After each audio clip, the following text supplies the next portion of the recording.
Uma história de amor, uma mistura de Hanyo no Yashahime com Ghost, alguma coisa assim. Bom, a gente vai conversar hoje sobre a história de Oharu e Mahiruma e como Setsuna foi capaz de cortar um laço entre os dois. Será que ela tá pronta para finalmente salvar a mãe? A gente vai conversar inclusive um pouquinho sobre o porquê que ela ainda não fez isso.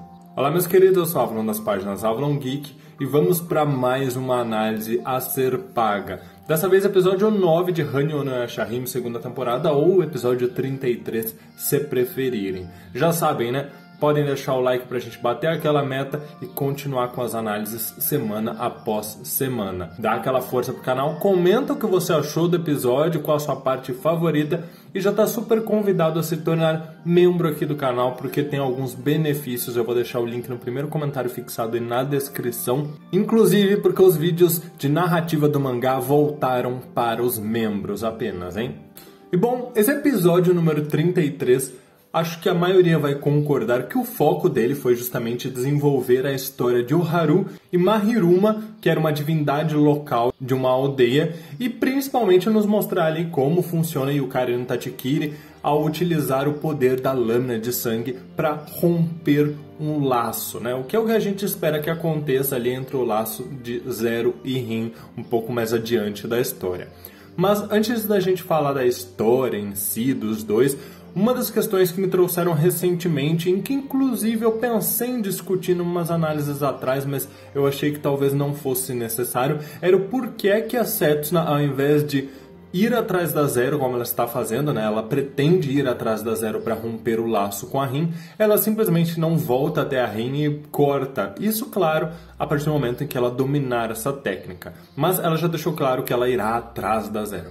Particularmente, eu acredito que a intenção da Setsuna em ir atrás da Zero para só então romper o laço é justamente porque não adianta ela romper o laço entre Rin e Zero e deixar a Zero viva, colocando a Rin em perigo. Porque vocês concordam que a partir do momento em que a Rin e a Zero não estiverem mais ligadas, óbvio, Sesshomaru tá lá para proteger a mãe, mas a Zero ainda vai continuar viva, a maldição da escama prateada ainda vai continuar, e aí a gente tem duas opções. Ou a Zero vai tentar atentar contra a vida da Rin, colocando ela em risco, já que ela não tem nada a perder, ela não tem mais, digamos, aquela desculpa para poder chantagear Sesshomaru e as filhas, ou então ela pode fazer pior. A Zero poderia simplesmente tentar se esconder para que ela não seja morta e não haja como acabar com a maldição da escama prateada. Seria basicamente ela só esperar que a maldição dela funcionasse. Então eu achei que era interessante a gente trazer algumas explicações da minha interpretação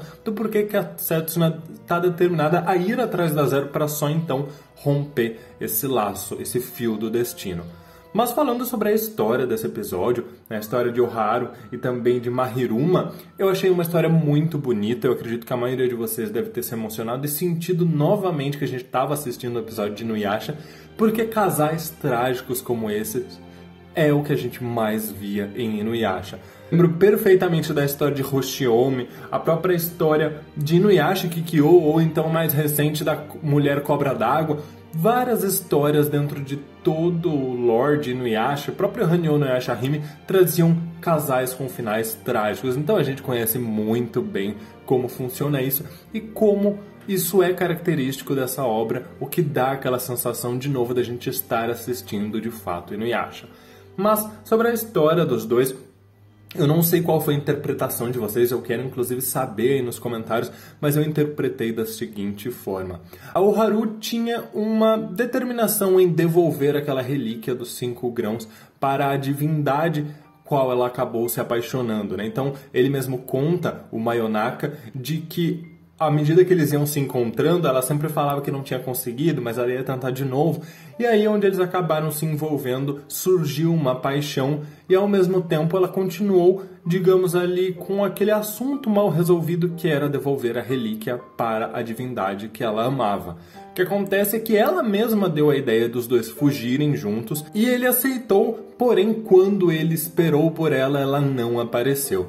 Ah, mas por que ela não apareceu? Pode ter sido de fato algum tipo de contratempo, talvez com aqueles outros aldeões, o chefe do vilarejo, que a gente viu que foi quem roubou justamente aquele item dela e a aprisionou num local secreto, ou pode ser que simplesmente ela tenha tentado recuperar o item antes de fugir com Mayonaka, né, que na época era Mahiruma. Então, talvez ela tivesse tentado recuperar ele antes de levar e nisso acabou ficando presa, perdeu tempo e ele achou que ela tinha seduzido ele e não iria aparecer, que foi justamente o que fez ele ir embora. Ah, Avalon, mas por que então só agora ele ficou aí meio pistola e resolveu voltar pro vilarejo e atacar os demais? Na verdade, o que acontece é que Mayonaka, né, à medida que ele se transformou Mayonaka e passou a ser conhecido como um deus yokai, inclusive eu não lembro da gente ter menção a esse tipo de criatura antes, em algum momento de Inuyasha. Vocês lembram? Eu honestamente não lembro agora, mas se alguém lembrar, comenta aí. Mas a partir do momento em que ele se tornou Mayonaka, foi quando ele voltou para o vilarejo, porque voltando ao vilarejo, ele meio que se deu conta da ganância, da ambição humana, que todas aquelas pessoas estavam usando de maneira exagerada do item, da relíquia dele, os 5 grãos, e isso faria com que o vilarejo enfrentasse no futuro uma miséria. Isso foi meio que um gatilho para que ele revivesse todo aquele trauma, toda aquela mágoa dele por ter sido abandonado, porque ele menciona até que ele acreditou que tinha sido seduzido por ela.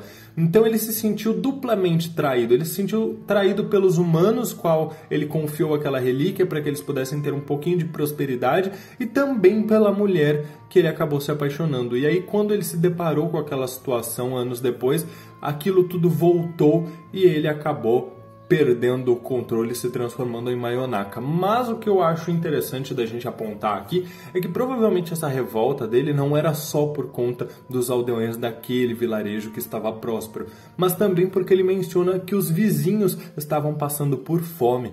Então aquela ganância e o egoísmo daquele vilarejo que utilizava da bênção dele para ter a sua fertilidade, para ter ali a prosperidade, enquanto que os demais passavam fome. Era algo muito egoísta e provavelmente ele se culpou até um pouco em relação disso. São as minhas interpretações do porquê que ele acabou voltando ali e ficou meio preso. Ele até menciona quando ele está tentando invadir o vilarejo, de que se eles devolverem a relíquia e toda a reserva de comida deles, ele irá embora, ninguém vai se machucar. Ou seja, ele queria provavelmente distribuir aquela comida, queria recuperar a relíquia dele. Mas por quê? Ele mesmo não soube explicar, ele só sentia que ele tinha algo mal resolvido ali, e era justamente a relação dele com o Haru.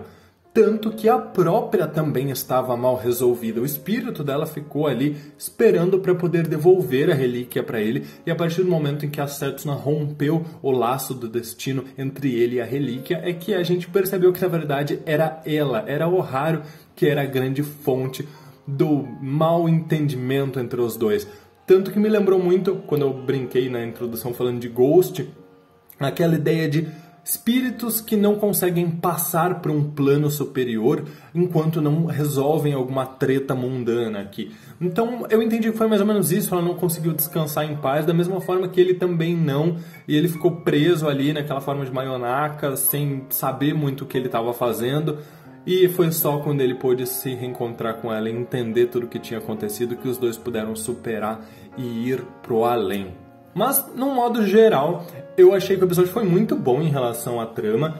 Fiquei muito feliz com a maneira como eles abordaram a questão do fio do destino, porque cria margem aí pra gente ver alguns momentos Sesshin quando a Setsuna cortar o fio do destino da Rin e da Zero. Eu não sei se eles iriam perder essa oportunidade de mostrar um pouquinho mais dos sentimentos da Rin, provavelmente em relação ao Sesshomaru, pra gente quando isso acontecer, ou se eles vão preferir desenvolver os sentimentos da Zero, já que quem criou esse fio do destino foi a Zero, para ligar a Rin a ela. Então, assim, se a gente levar ao pé da letra, talvez a gente até tenha alguns momentos Sesshin, mas digamos que com uma Zero emputecida ali no fundo, meio brava, e enfim. É o que eu imagino, que não vai ser um sentimento muito positivo que vai aparecer pra gente quando esse laço for rompido. Outra coisa muito importante, já que a gente falou sobre essa ambição, a ganância e até o egoísmo dos humanos, do pessoal do vilarejo, também acho importante a gente pontuar que houveram cenas maravilhosas dos exterminadores lutando toda aquela armadilha para os touros flamejantes. Eu gostei muito daquilo. Mas eu achei interessante a gente pontuar que, novamente, assim como no episódio passado, aqueles 2 Exterminadores do Norte vieram atacar a Setsuna, assim, reforçando aquela ideia de machismo do episódio passado, onde eles desdenhavam da capacidade de luta dela por ela ser uma mulher, e a partir do momento em que um dos touros estava vivo, e que a gente nem sabe exatamente como ele sobreviveu, se não foi o Goro, aquele meio deus ali que estava rezando para a criatura que fez alguma coisa para ele reviver, ou se foi o poder do Mayonaka, a gente não sabe exatamente o que aconteceu. Mas, a partir do momento que eles descobriram que o touro, que deveria ter sido morto pela Setsuna, não estava morto, a primeira coisa que eles fizeram foi acusá-la, primeiro, de não ter matado ele, ou seja, colocando em xeque novamente a capacidade de luta dela, novamente desmerecendo da capacidade, do poder dela enquanto uma exterminadora de yokais, e logo em seguida colocando em dúvida a lealdade dela, acusando ela de ser um traidor. Tanto que o próprio Goro chega num ponto que ele fala, olha, o traidor aqui sou eu, denotando ainda mais pra gente que ele, enquanto homem, ninguém se importou em apontar o dedo e falar, olha, ele é um traidor. Mas ela, a mulher, a personagem feminina, vamos lembrar do contexto histórico onde essa história se passa, da era Sengoku que a gente tá falando, né, que é mais conhecida na dublagem como era feudal. Então isso era bem comum, infelizmente é comum até os dias de hoje. Então eu achei interessante eles terem trabalhado isso dessa maneira sutil, mas principalmente a fala do Goro, pra mim, ela reforça essa ideia de que, olha, eu também sou um traidor e ninguém tá se importando, ninguém tá vindo me apontar dedo, me acusar. E ela está, como assim, sabe? É algo, no mínimo, estranho. Mas eu achei que foi muito bem trabalhado aqui. Gostei muito do episódio. Tô ansioso pra ver o que vai acontecer nos próximos, porque o episódio acaba ali com a Setsuna sentindo alguma coisa. 2 outras menções só antes da gente encerrar. São os olhos do Rico. Eu entendi que foi muito mais uma metáfora a respeito de que agora, por conta do cheiro da lavanda, ele só conseguiria pensar e enxergar à toa, porque ela estaria na mente, na cabeça dele, do que ele efetivamente voltando a enxergar só ela por conta daquilo. Embora o desenho do olho roxo tenha sido acrescentado no perfil dele do site oficial e aparece na prévia do próximo episódio, então não sei o que eles vão fazer com isso, mas eu tinha interpretado que era muito mais algo de metáfora. O outro apontamento é sobre a luta da Moroha, que vai ficar ali pro próximo episódio, que a gente tá bem ansioso, mas só pra dizer pra vocês que a gente botou muita fé nela e no fim ela ainda não dominou os poderes de Benihasha, infelizmente, mas faz parte da construção e desenvolvimento da personagem. Provavelmente em momentos de muita tensão, igual foi a luta contra Kirinmaru, ela consiga dominar aquilo, mas ainda, no modo geral, ela não sabe como fazer isso sempre. Pessoal, essas são as minhas considerações sobre o episódio, quero saber a opinião de vocês. Deixem aí nos comentários o que vocês acham, discordam ou não. Deixem o like para dar uma força e também compartilhem o vídeo para a gente alcançar mais pessoas, para mais pessoas conversarem de Hanyo com a gente. Tá ficando cada vez melhor essa temporada. Não esqueçam que se vocês quiserem alguns benefícios, grupo de Telegram, assistir os vídeos de narrativa do mangá, vocês podem se tornar membros. Dê uma olhadinha, quem sabe vocês não se interessam e vocês ajudam o canal também pra gente alcançar a meta de ter um editor e conseguir voltar à quantidade normal de vídeos. Muito obrigado por tudo, um grande abraço, até mais!